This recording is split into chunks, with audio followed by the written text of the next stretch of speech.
The Mech Touch, Chapter 171. A proposal. Vess spent the first day going over his available assets. First, he checked the terminals as well as the machines he had to work with. The Ark Horizon possessed multiple workshops, many of them meant to repair or replace large amounts of broken components over the course of a campaign. A fleet carrier serves as a central staging point for a planetary invasion. Chief Ramirez explained to Vess, "If we wanted to, we can stuff more mechs inside the Ark Horizon, but as soon as they incur major damage, we won't be able to use them again until we bring them back to a usable condition." In other words, the fleet carrier offered any substantial mech force a large boost in staying power. With the Ark Horizon as the backbone of the fleet, Lord Kane could squeeze every bit of value out of his mechs. The workshop servicing the hunting platoon is the smallest one aboard the ship, but it has all of the basic necessities. Vess widened his eyes as he beheld the workshop in its entirety. He only briefly glanced at the 3D printer and assembly system. Instead, he turned his full attention to the other machines in the open space. "Is that an alloy compressor and a chemical treatment machine?" Aye. The previous guy hand-picked the models himself. He might be a self-serving coward, but he knew his stuff. Chief Ramirez quickly shut his mouth. Once Vess tried to ask more about his predecessor. It appeared the previous mech designer became something of a taboo existence in the expedition. If Vess had access to the galactic net, he could find more information about House Kane and the mech designers they contracted.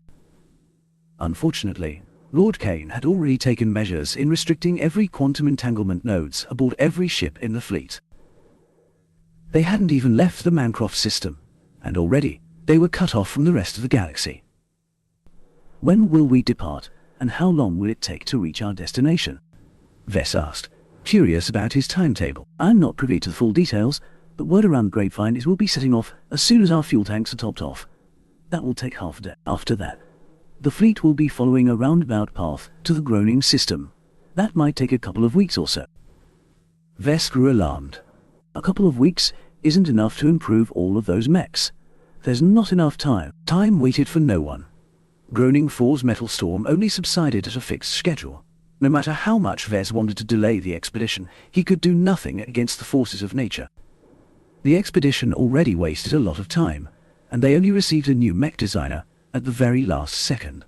Lord Kane waited a long time to recruit a talented mech designer. Ensign D'Amato suddenly spoke up by his side. In truth, he cast his net fairly wide.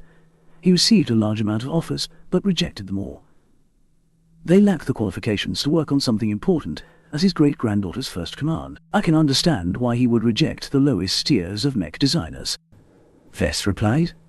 But surely there must have been more qualified mech designers knocking on his door. I am not aware of how the negotiations went between the applicants and Lord Kane. In any case, he rejected their terms. Journeyman mech designers often presided over a growing business empire. They didn't lack for money if they possessed enough sense. They'd only sign up for dangerous expeditions if they got something substantial out of it. Lord Kane must have rejected their excessively greedy demands. As for the apprentice mech designers like Vess, Lord Kane must have had some reservations. Apprentices were always fairly young, and thus lacked practical experience. In truth, Vess possessed a flimsier resume than other apprentices, especially the core disciples who had been groomed to take over their master's legacies. Did Lord Kane go with Vess because the deadline of the expedition forced him to accept any candidate? It would certainly explain the cold shoulders he received so far. No one really expected him to make any difference in the coming weeks. With a glowering expression, Vess resolved to prove them all wrong. His first task was to see what he had to work with. He spent a couple of hours going over the systems and inventory he had at his disposal. He expedited his checks because he didn't believe his predecessor went through the trouble of sabotaging the gear in the first place. As someone who cross-trained in hacking, Melkor also lent a hand by checking over the software. I haven't detected anything wrong with these systems. That's not to say they are clean, but whatever bugs they carry is beyond my capacity. Chief Ramirez smiled. Don't worry about it. Our ship doesn't lack for computer specialists. My men will be happy to hear they can stop borrowing the other workshop's facilities. Just as Vess wanted to discuss his tentative plan, a ship-wide alert stopped everyone in their tracks. A strange tone sounded out that prompted everyone on the deck to stow away their gear and secure any loose pieces of equipment. What's that? The expedition is about to set off, Ensign D'Amato answered. After they finished sweeping anything that hadn't been bolted down, D'Amato and Ramirez guided Vase and his silent companions, Melkor and Lucky, to a set of crash seats placed to the sides. Everyone strapped themselves in. It's customary to button down the entire ship once the arc is about to go underway, the ensign explained, as he activated a projector installed next to his seat. He fiddled with the settings until the display showed the entire fleet. We'll be departing the Mancroft system very soon. Vess saw that the smaller ships left their orbits and paved the way for the arc horizon. The huge fleet carrier engaged her thrusters and slowly ascended from her stable orbit over Mancroft eyes. Despite the awesome power propelling the 2-kilometer ship forward, Vez only sensed a tiny vibration from his seat. The ship's inertial dampeners and artificial gravity systems worked in tip-top shape to ensure no one got splattered by the shift. Such a major movement must have attracted the eyes of everyone in the Mancroft system. Some of the treasure hunters must be wondering about their final destination. The escort ships did a good job scaring them away when they dipped close. The excitement on the lower decks quickly died down once the brass gave the all clear. Everyone resumed their current tasks. As for Vez, he led Ramirez, D'Amato, and Melkor to an empty office. I think I've got a decent picture of what's going on right now. I've already formed a plan. The question is, who do I have to convince to implement any changes? Ramirez and D'Amato looked at each other before the ensign replied. I'm mostly present as an observer. I'll step in when I think you are going astray, but other than that, I'll leave you be. The buck stops with Captain Kane. She's in command. Chief Ramirez answered after a thought. I'll listen to your proposals, and if I think they won't piss her off, I'll pass it on to the captain. If Vess had to convince Captain Kane, then he had to start small. He already adjusted the plans formulating in his mind. What about this? Let me work on the Ajax Olympian. The Heavy Knight is the largest but also the simplest models of the three. It's the linchpin of our hunting strategy, so it requires extra attention. It also has the fewest numbers available, so I'm confident that we can improve both frames before we arrive at the groaning system. All of his reasons had merit. Even Chief Ramirez nodded at some of them. Still, would he trust Vase to do a good job? Well, the big man did hire you in the end. It'd be stupid to let you sit around doing nothing during the entire expedition. I won't let you make any changes immediately, but if you come up to me with an updated design, I'll let you try and convince the captain. Vess immediately went to work after receiving the chief's permission. He first sat down in front of a terminal and called up the design of the Ajax Olympian. While he studied the design, the entire expeditionary fleet had reached one of the Mancroft system's Lagrange points. Several scouts jumped in first before the arc horizon transitioned into FTL. Her movements immediately sent ripples throughout the higher dimensions. Anyone with access to sophisticated technology would know that a capital ship had crossed the borders. Every mercenary vessel had to operate under strict conditions. The men Lord Kane stationed on their vessels made sure that all means of communicating with the outside universe were clamped down. Even the relatively tiny Barracuda had to put up with a stone-faced security officer who kept a careful watch over the female spacers.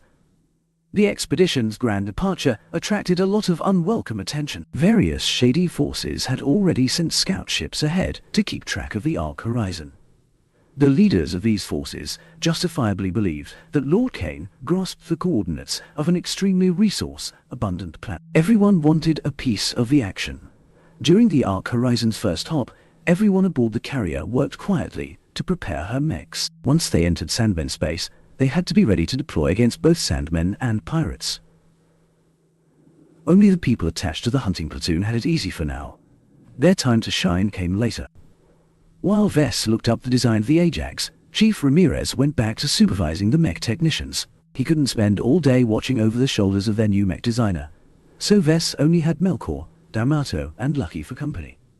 He might as well pick their brains if they were here. What do you think about the Ajax Olympian? Since Ensign D'Amato came from the Grey Willow star sector, he should know a thing or two about the mech. The standard Ajax is a mainstay in many local forces. As you know, heavy mechs are extremely expensive, so House Kane has opted not to purchase a model from the top segment of the market. In other words, the Ajax and most of its variants tried to offer the most bang for your buck. It became a popular model among many middle-sized influences due to this reason. As a dependent of a second-rate state, House Kane couldn't afford to underinvest in their mechs. All of the models Vess had seen so far could beat any model used by the Bright Republic's mech corps in a direct clash. How would you describe the Ajax Olympian's strengths and weaknesses? The ensign had to think about his answer. I'm not a specialist in mech design, but from what I know, the Ajax has an almost unbreakable shell. Its compressed armor has a reputation for weathering a storm. On the other hand, its internal structure can't keep up in prolonged engagements. It always breaks down long before the armor is breached. So that's why the expedition uses a variant. Vess remarked. I suppose this version has implemented some measures to improve its shock-absorbing capacity. Right, but it has also driven up the cost and difficulty of repairs. Vess referenced the design of the Olympian and found how they solved the problem. The internal frame is reinforced by supports made out of compressed alloys. A heavy knight possessed a lot of volume due to its extravagant size. The alloys used by the model also used up a lot of exotics. Once Vey thought things through, he decided upon a course of action. Cost should not be a concern. The Ark has an ample store of raw materials. I think it's best if I attempt to strengthen its shock resistance even further, while lengthening its operating time under difficult conditions. The Ajax Olympians were expected to operate for 40 days straight. Any time taken away for repairs would prove extremely detrimental to the task of hunting down the Hexapod Kings. Without keeping these giant beasts in check, the other mercenaries wouldn't be able to hunt the regular hexapods in peace. The only problem was that Vess had too little time. Heavy mechs required a lot of time to refurbish, so Vess had to submit a new design as soon as possible. A week. I only require a week.